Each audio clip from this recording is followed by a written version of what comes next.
My name's Clayton, and I'm an alcoholic.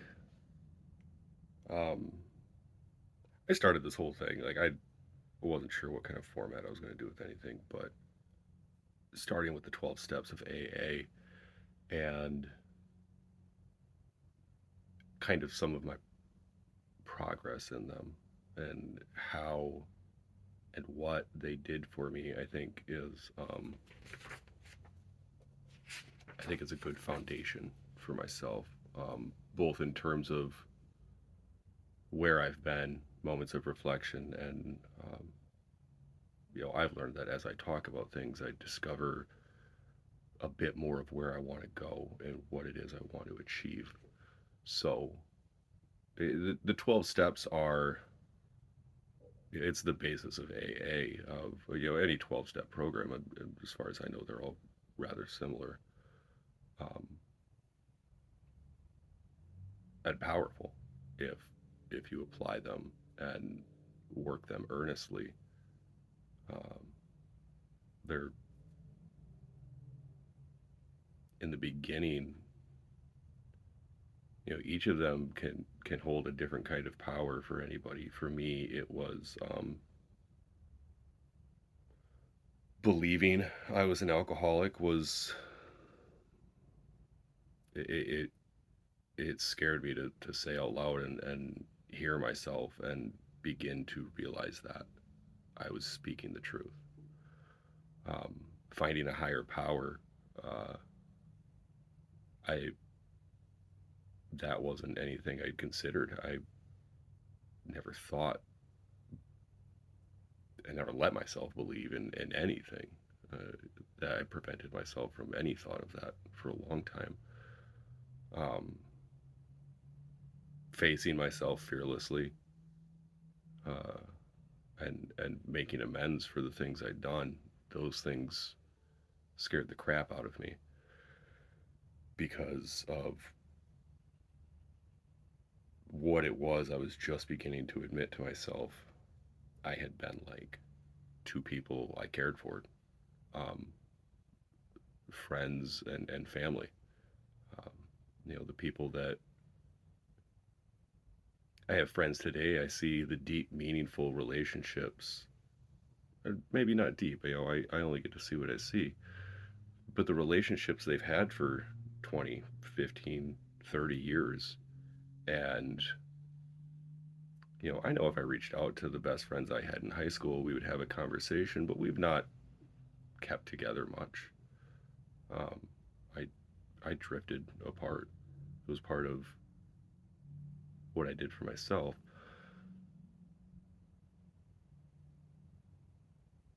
But the connections with people was one of the things in my alcoholism that I let go by the wayside.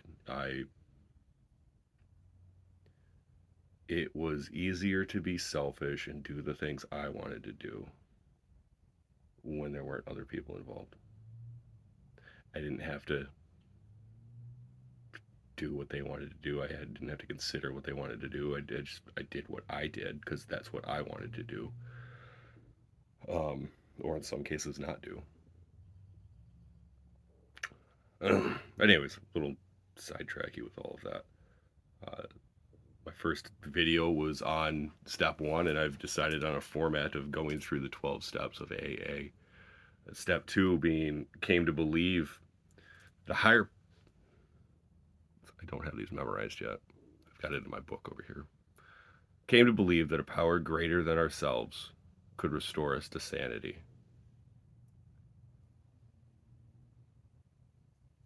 One of the things I really like about that is it doesn't call me insane.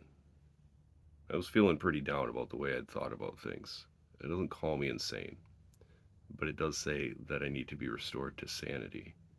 That implies that I once had it and that I could have it back, but I needed help. Um, Belief in a higher power was I'd not had very much of a religious upbringing. Um, my parts of my family were involved with a particular church. It Nothing spoke to me. It was very, as children, we were expected to be quiet for 2 hours, sit there, stand up, sit down, say the words. You don't even know what you're supposed to be saying. Nobody told us anything. And I went so infrequently, nobody really sat down and tried to describe anything to me. Nobody nobody told me what it was for themselves to believe in a higher power. So what good did it do for anybody? A general belief that, yeah, if things were created this way, that would be something to really be astonished at on my deathbed. But belief that it existed, belief in what mainstream, primarily Christianity, was, just, it wasn't for me. I dove into the belief of science and the Big Bang, and God can't exist alongside evolution and all of these things. So I left myself open to the idea that maybe there was something. So really, rather an agnostic, rather than atheist, until my dad died.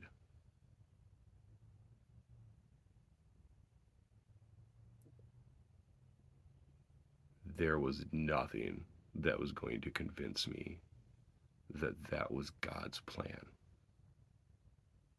There was nothing. Why would that be the plan? And I lost all faith in anything existing. And I stayed there for 17 years. Um, my father he was a decent man. He cared about people. He did things for people. He he worked at a alternative high school. Wasn't a teacher. Didn't have a teaching degree, but he found a passion in helping students with math. He was very good with math. He was passionate about it. And one of the things that kind of became a resentment in my adult life is, why didn't I get that kind of attention? Today I see that I was as good at math as my father was. I didn't need that attention from him. He knew that I could do those things. He gave it to the kids that struggled. He gave freely what he had to give to people that needed it. Um, I didn't see that way for a long time. I spent a lifetime buried in, why wasn't it done for me? He coached basketball. Always wanted me to play basketball. And really, I probably fought against the idea of him working with me just as much as being upset that he spent the time teaching others. Uh, really, I never I enjoy playing basketball to a degree, but it wasn't a passion. It just wasn't for me. So it it became a thing that stuck with me, as it turned into resentment over the years. It was a thing he knew. It was a thing he wanted to share with me. Um, who I see my father for today, despite any shortcomings, I believe, from my perspective, um, who I see him for today. A lot of really great things about the man that I admire, that I am now trying to find a way to do myself. Um, his passion for helping others, that that's something that really That's resonating with me today in a way it just never has. Finding a higher power after losing a man like that wasn't in my cards. It just, everything he meant to me, and deep down, everything I was never going to be able to blame him for. At that age, that's what it was. I was never going to have the opportunity to blame him for things, and I was never going to hear him say, "I'm proud of you." So selfishly, I banished God from my life because how dare he do that to me? Um, and I sat there. I for years. That's where I was. It was never going to be a discussion that I should believe in a God. Anything. So my first few trips into AA, as they talk about this, that a power greater than myself could restore me to sanity.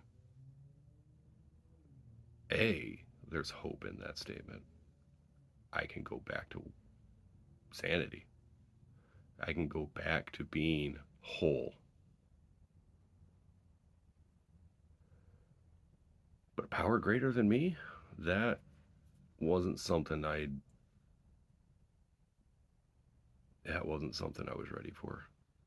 It it took a minute for me to find even what I wanted to start to believe in. I knew these people around me were happy. I knew they'd done something for themselves, and that if I would shut up and listen, I might learn a thing or two that could help me.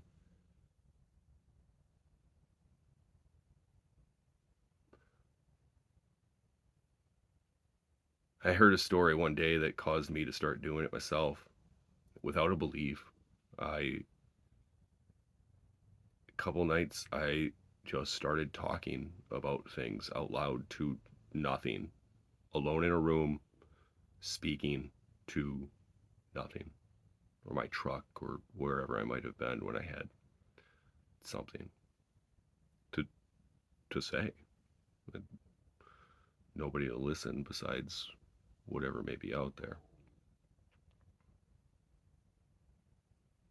And I started feeling a little better saying some things out loud. And it wasn't until I remembered I was actually reading the AA book. Um, the chapter We Agnostics, it's called, and it's for the people that either have lost or maybe never had a faith in a higher power. Um, while I was reading that, I remembered an interaction I had when I was a young manager at a chain restaurant. Customer asked me to sit with them. They were alone. It was late. I was the manager, didn't have much going on at the time. And he asked me as I sat, "What do you believe of God?" And my gut reaction was to, listen, man, this isn't the kind of conversation I want to have. Right? I told him respectfully that I'd lost faith in anything the day my father passed. He said nothing to that statement. He moved on as if that fun portion of our conversation didn't exist. Asked me about my favorite movie, my favorite books, my favorite thing to do in the city I live in.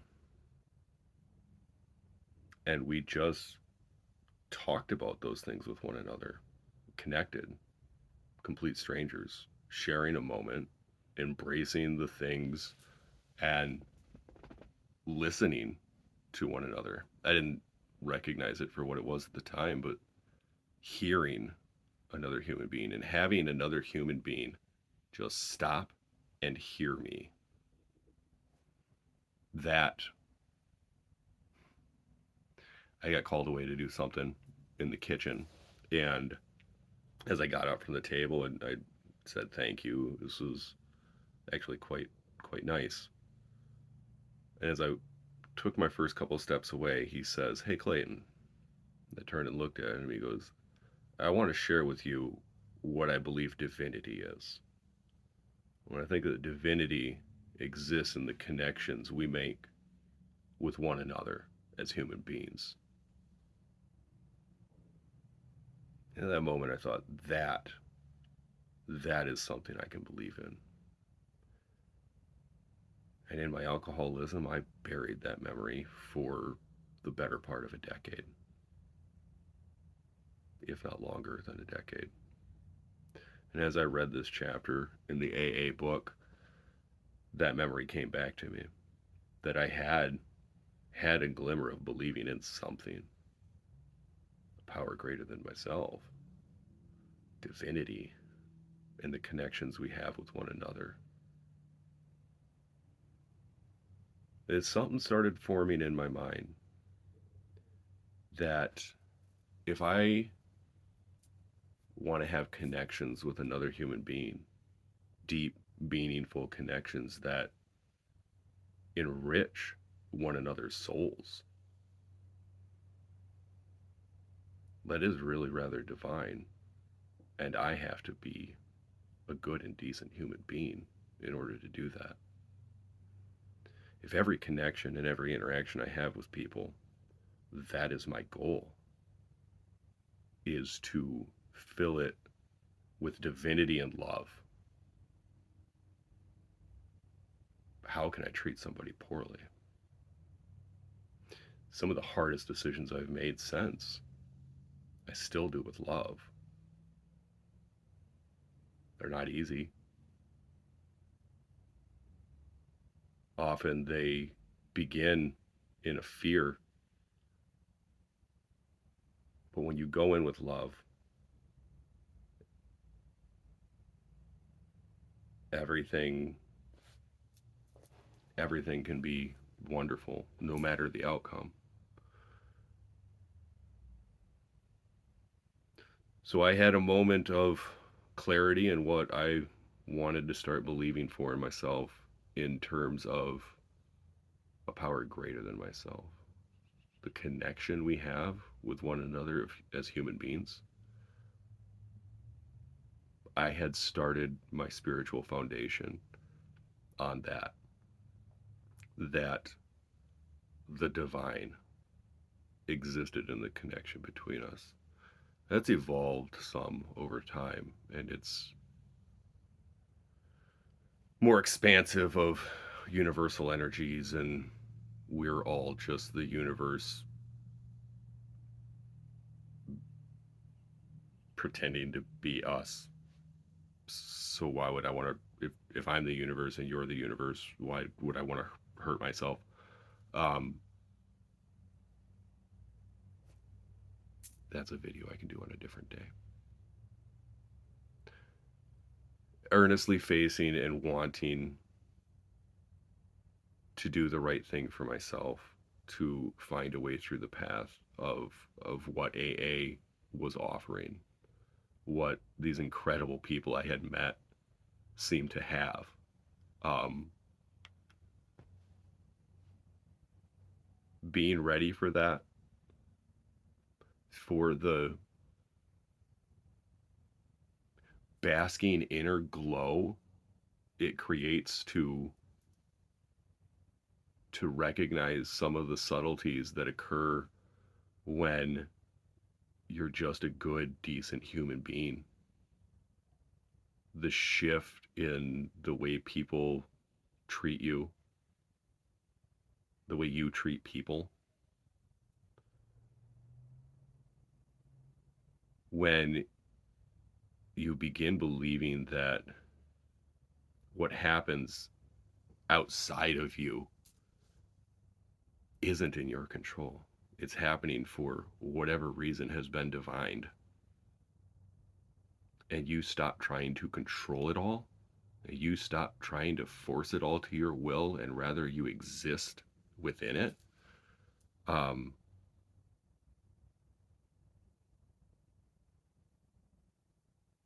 the struggle of living really starts to become easier. And it was that day I came to believe that it was going to be a power greater than me that could restore me to sanity, that could make me whole again, that could lead me to a place to learn to manage my own emotions and to just be decent, spread love, and find a way to exist within this divine world we live in that offers you everything. You just have to listen for it. Thanks for listening.